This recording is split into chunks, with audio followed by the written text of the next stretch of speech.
Welcome to the Panic Room After Hours. My name is Anik. Where's my co-host? He's sleeping. It's 2:50 a.m. in the morning. He's right there. He's gaming too much. Come back. Why am I up? I just wanted to share a quick story of how I fell in love with my fiancé. That's right. I wanted to wake up in the morning.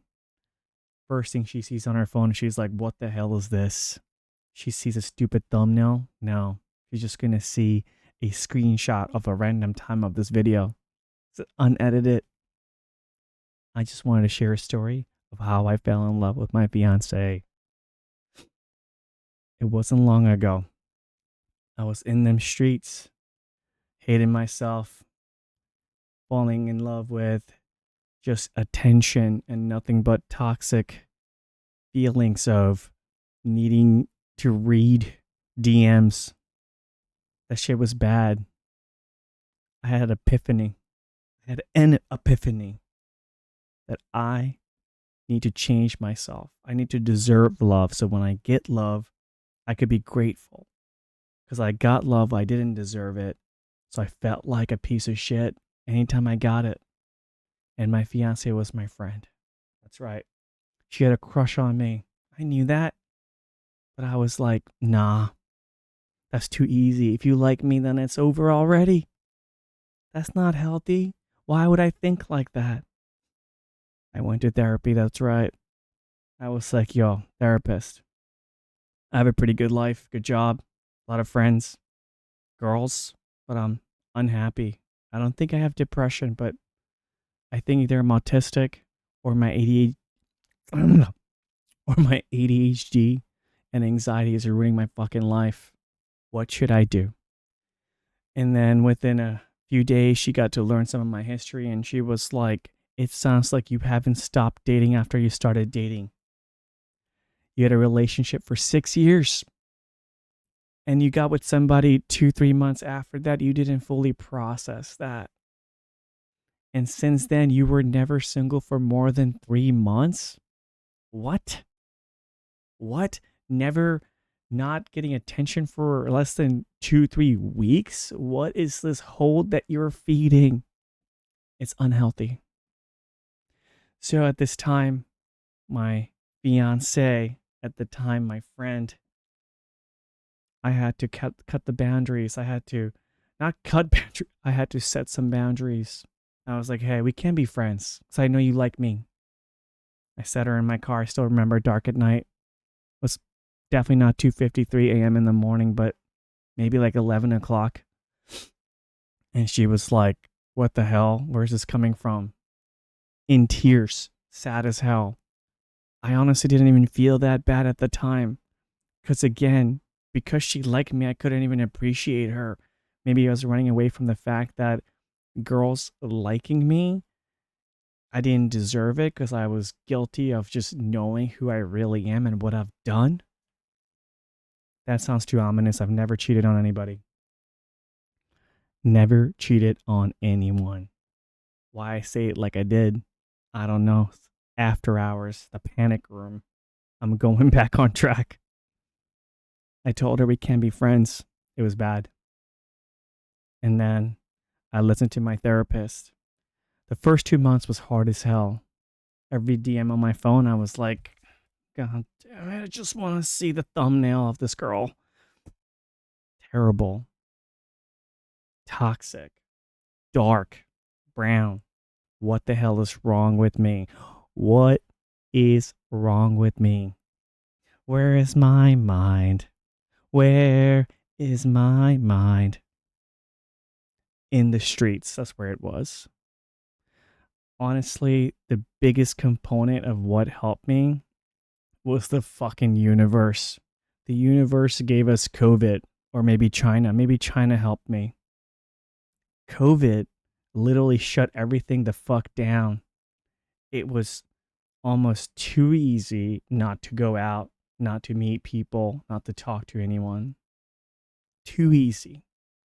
On top of that, I had this crazy anxiety that I was going to bring home COVID and kill my mom. I know that's insane. I thought I was going to give her COVID and her old ass with diabetes was just gonna fall over and die. I couldn't do that. So for 2 years, 2 years, I didn't date anybody. I didn't even kiss a girl.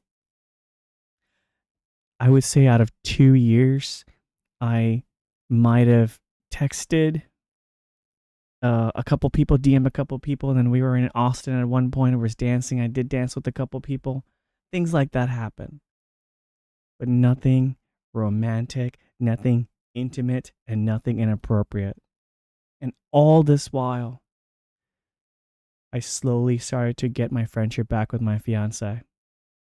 At the time, we started to talk just on computer, I think, every now and then over the phone. And then we started hanging out back to our circle of friends, and it was beautiful. She became my best friend. Our other friends started getting coupled up, and I don't know if it was like winter. Everybody's freaking coupled up in the winter. Winter's coming. All right?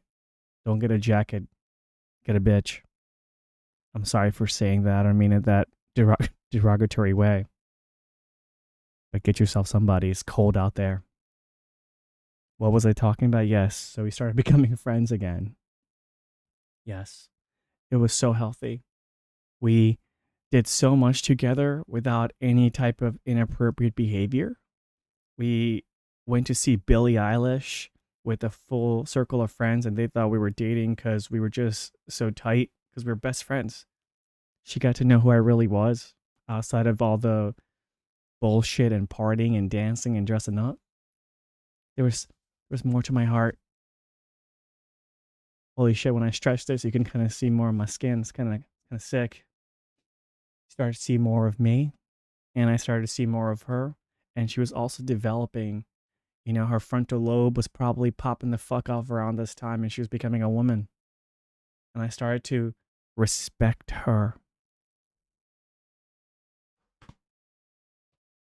Respect her. Man, are you listening? Are you listening? Respect her. Change the game completely. I think I'm going to tear up. Let me, holy shit, that was kind of weird. Yeah, respect her. She was more than just a partner or more than just a opposite sex who was just attracted to me and liked me and had history. No, she was a person. She was her own memories, her own experiences, her own hobbies. You know what I mean? Her own favorite movies and shows, her own favorite video games. She started to play video games with us. What? It's crazy. And 2 years later, I didn't even know, but I think I started to have feelings for her. Healthy feelings. Not dating anyone. There were some bad days. I can tell you what, where I did feel a little bit of loneliness. The first 6 months was pretty hard. 9 months, 10 months, 11 months. Even if I had so many friends, so many opportunities to hang out with people, we're always going out. And I spent time with her. That's right. I was talking about the story with Billie Eilish. We went to Golf Ball in New York. We went to see Billie Eilish with a bunch of friends. Platonic. We slept in the same bed with a anti-gay fort. All right? Even if she's a girl. I respect her. I'm putting that pillow in between us, girl. That's right. You're not getting any of this morning wood poking ya. Respect. Then I was like, yo, you like Harry Styles? I needed a plus one? Say less, girl. We're gonna dress up and go see Harry fucking Styles. Watermelon sugar high. Because I loved and respected her as a friend. But before I knew it, I started to think about her more than anything. I think if I had to give you some math, approximately 60 to 70% of the day I spent, I think, thinking of her. And I didn't realize it at first. It would be memories, it would be plans, it'd be what are we going to do for Christmas or Thanksgiving. I wonder what we're going to do for her birthday. But I was thinking of her 60 to 70% of the time.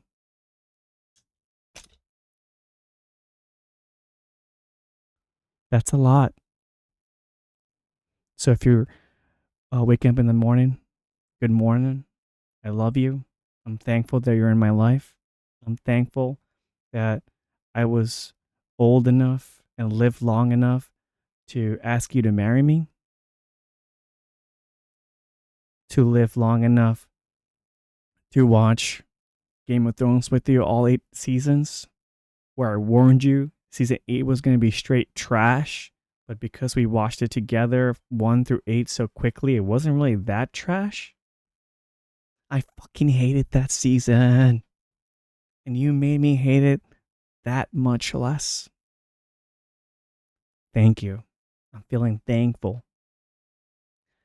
I got to take you to go see Matrix 1 in theaters. You never seen that movie, but you got to see that shit with me. First time ever in theaters in 2024. Bananas. That shit's crazy. And I love you for that. I won't forget that. I got to play Elden Ring with you. The DLC kicked our ass. We haven't even beat the last boss. Radon's scary as fuck. I haven't beaten him normally yet. I had to cheat to beat his ass. But we're gonna do it. We're gonna beat him together. We might have to be cheap and heal each other from far away, but we'll do it together. I'm just feeling lucky and thankful. So yeah, ladies, men, anyone who's listening, in between, he, they, it, them, if you're listening, there might be people around you that love and respect you and you don't like them or love them back because you already know you got them. It's time for you to look within. Don't look past them. Don't look over them. My girlfriend's only 5. Oh my God, I fucked that up. My fiancé. Hello? By the way, I'm talking like this because I don't want to wake up. That's right. Back to my fiancé. Not my girlfriend, my fiancé. It's like 5 feet tall. She's the easiest one to look over. Barely 5. Sometimes she takes her sneakers off and she disappears.